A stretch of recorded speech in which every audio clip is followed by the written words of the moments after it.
Alam mo ba kung sino ang madalas unang dumarating sa isang pagtitipon pero pinakahuling nagsasalita? Hindi yung mga extrovert, hindi yung pinakamaingay, kundi yung tahimik sa gilid, yung introvert.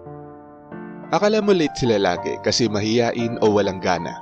Pero ang totoo, madalas sila pa yung unang nakapark sa labas ng venue, nakaupo sa sulok, tahimik lang, nag-o-observe. At ang mas weird pa, hindi sila stress doon. Parang normal lang. Pero bakit? Ito ang hindi naiintindihan ng karamihan. Ang pagiging introvert ay hindi lang pagiging mahiyain o antisocial. Mas malalim siya doon. At kung mapapansin mo, maraming introvert ang laging unang dumarating sa mga gatherings, mga meetings, school events, o kahit simpleng mga hangouts. Bakit? Anong meron sa kanila? Sa video na to, hindi lang natin i-discuss kung bakit sila maagang dumadating. I-reveal din natin kung ano ang sinasabi nito tungkol sa mindset nila, sa emosyon nila, at kung paano sila mag-process ng mundo. At pinaka-importante, baka makita mo ang sarili mo dito, o may tao sa buhay mo na ngayon mo lang maiintindihan. Kasi ang totoo, ang pagiging early nila, hindi about time, it's about control.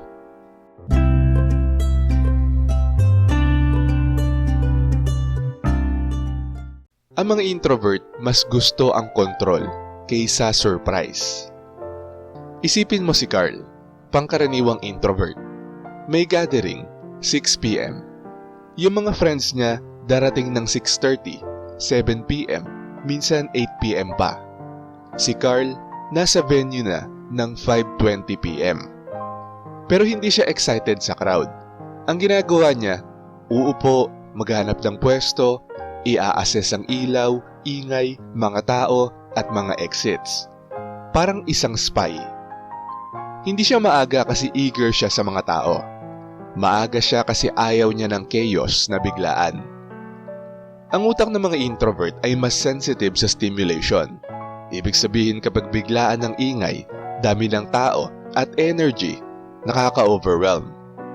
Kaya ang strategy nila subconsciously, dumating ng maaga, i-process ang environment habang empty pa, mag-adjust bago dumating ang chaos. Sa psychology, ito ang tinatawag na stimulus regulation. Hindi sila umiiwas sa social interaction. Ina-adjust lang nila kung paano nila kaya itong tanggapin. Kung introvert ka, hindi ka weird sa pagiging maaga. Actually, ito ang survival strategy ng utak mo. Pero teka, may mas malalim pa. Kasi minsan, hindi lang comfort ang dahilan. Minsan, may takot din. Ang maagang pagdating ay disguised anxiety control. Si Ana naman, isang introvert din. May work meeting, 10 a.m. Dumating siya, 9:15 a.m. Yung guard pa lang ang nasa building. Wala pa mga tao sa office. Si Ana, relax. Pero pagdating ng 9:55 a.m., unti-unti nang pumapasok ang ibang tao. Biglang nag-iiba na siya. Hindi na komportable. Akala ng iba confident siya kasi maaga siya. Pero ang totoo, kinakabahan siya kapag sabay-sabay nang dumadating ang mga tao. Ang mga introvert madalas nakakaranas ng anticipatory social stress. Hindi ito panic attack, more like mental preparation overload. Kapag maaga sila, may sense of control. Alam nila ang layout. Unti-unti ang exposure sa tao. Pero kapag late sila, diretso chaos, diretso interaction, walang warm-up pace. Ang maagang pagdating nila ay parang buffer zone, laban sa social overload. Pero hindi pa tapos ang kwento, kasi may isa pang dahilan na mas emotional kaysa psychological. At ito ang madalas hindi napapansin ng kahit sino. Ang mga introvert gusto nila munang maramdaman ang space bago sila makita ng mga tao. Si Jessa, introvert din. College student. May classroom presentation. Lagi siyang nasa room 30 minutes early. Hindi siya nagre-review. Hindi siya nagme-makeup. Ang ginagawa niya, nakaupo lang, tahimik, nakatingin sa paligid. Parang ina-absorb niya yung space. Hindi siya nagpe-prepare ng speech. Nagpe-prepare siya sa feeling ng presence niya sa room. Ang mga introvert madalas may heightened self-awareness. Ibig sabihin kapag dumating sila sa isang crowded place ng late, feeling nila lahat nakatingin na sa kanila, may expectation na agad, late energy agad ang nakukuha nila. Pero kapag maaga sila, invisible muna sila. Gradual entry sa social presence. Mas kontrolado ang self-image. Hindi ito vanity. Ito ay emotional grounding before exposure. Para sa mga introvert, ang unang minuto sa isang lugar is not about people. It is about settling the self. Pero ito ang mas nakakashock. May mga introvert na maaga dumadating, hindi dahil prepared sila, kundi dahil may isa silang habit na hindi nila inaamin kahit kanino. Tara, alamin natin kung bakit minsan ang pagiging introvert ay hindi lang personality, kundi strategy din.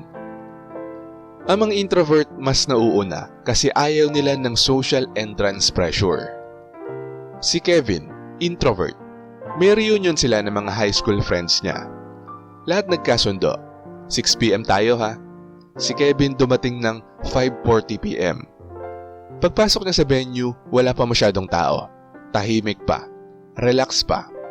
Pero habang lumilipas ang oras, isa-isa nang dumarating ang mga tao. At doon nagbabago ang energy ng room. Yung tahimik na lugar biglang nagiging maingay.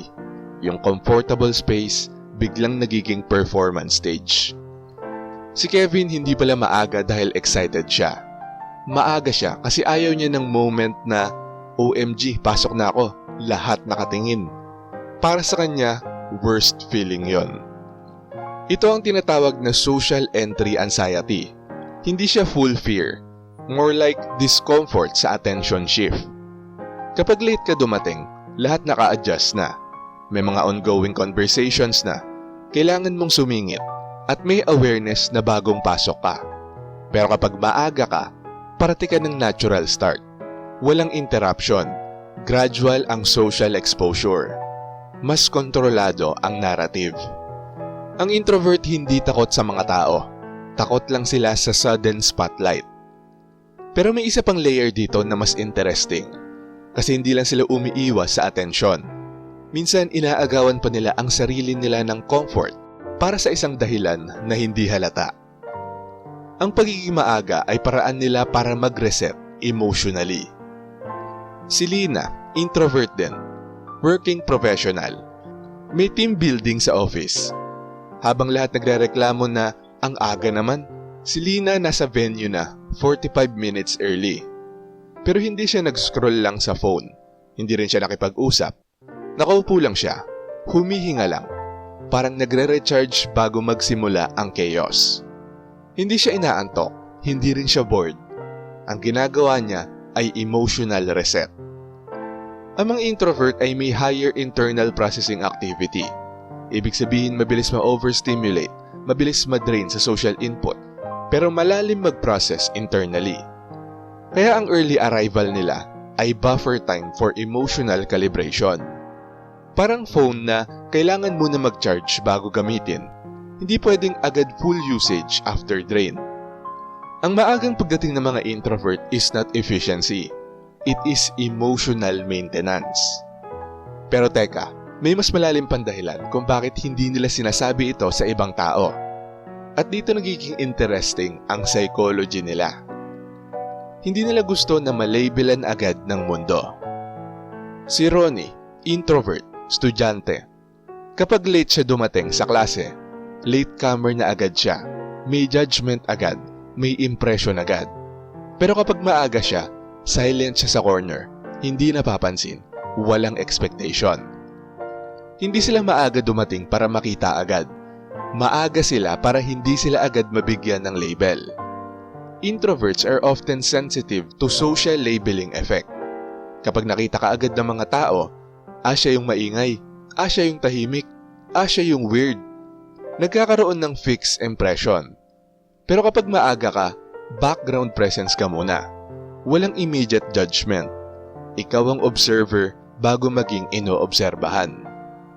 Ang maagang pagdating ay invisible shield ng mga introvert laban sa mabilis na judgment ng mundo.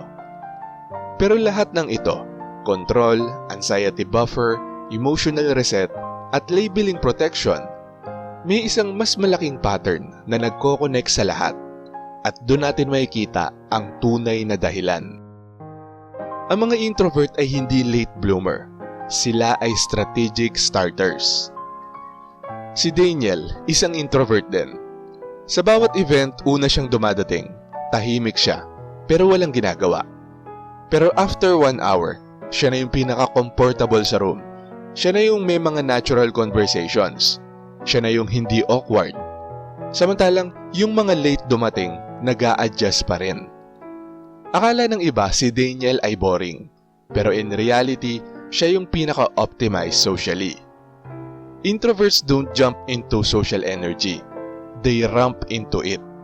Meaning, slow exposure, gradual adaptation, controlled integration into group energy.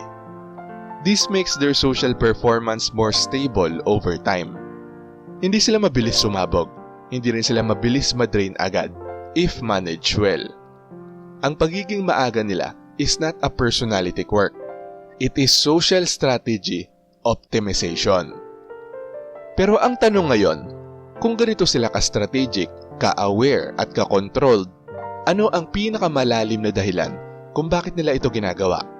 At bakit parang mas emotionally intelligent sila sa tahimik na paraan? Malalaman natin lahat ng yan sa huling part, kung saan babagsak ang pinaka-importanteng insight. Ang introvert ay maagang dumadating kasi gusto nilang maging safe version ng sarili nila bago makita ng mundo. Si Elaine, introvert, office worker. May company event, 6 p.m. ang start. Dumating siya, 5:15 p.m. Tahimik, empty pa ang hall, walang pressure. Umupo siya sa gilid, huminga ng malalim, inayos ang sarili niya. Hindi physically, kundi emotionally. Parang may invisible switch na inactivate siya. Okay, kaya ko to. Hindi ako rushed. Ako muna bago ang mundo. Hindi siya maaga para sa event. Maaga siya para sa sarili niya.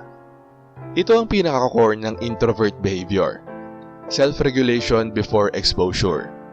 Introverts don't just interact with people. They manage versions of themselves. Kapag dumating sila ng late, raw version ang makikita sa kanila. Walang transition, walang grounding.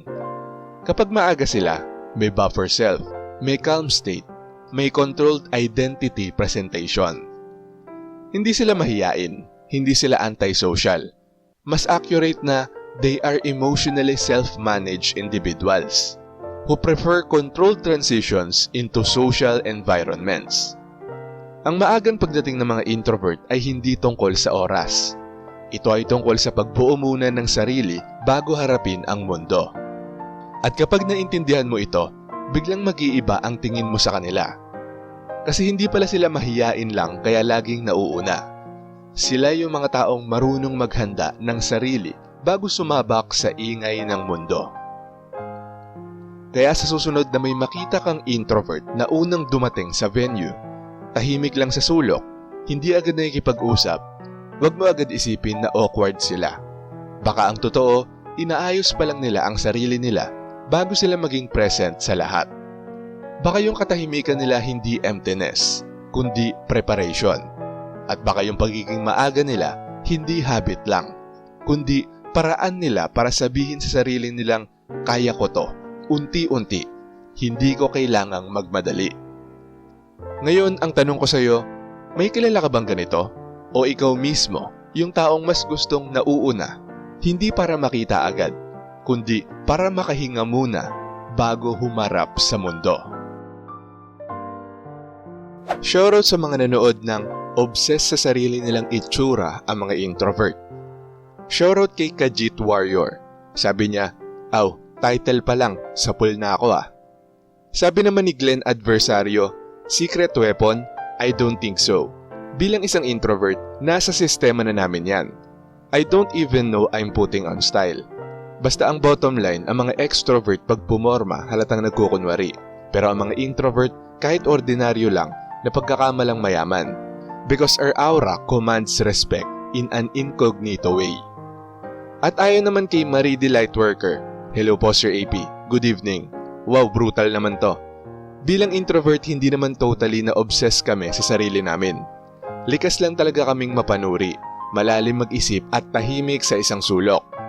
Maraming salamat po sa pagbabahagi ng napakagandang episode na to. God bless always. At shoutout din kay Gretchen Marie Kayanan, Renan Tedamgo, Cairo Den Adi, Pilipinas Update, Joyce, Nick Reyes, Pelikulang Pinoy, Arkitakot, James Sotelo, Pax Tumulak, Annalyn Granada, Ramlat, Jola Short Video, One Clitink, at kay Cathy. Maraming salamat po sa panunood.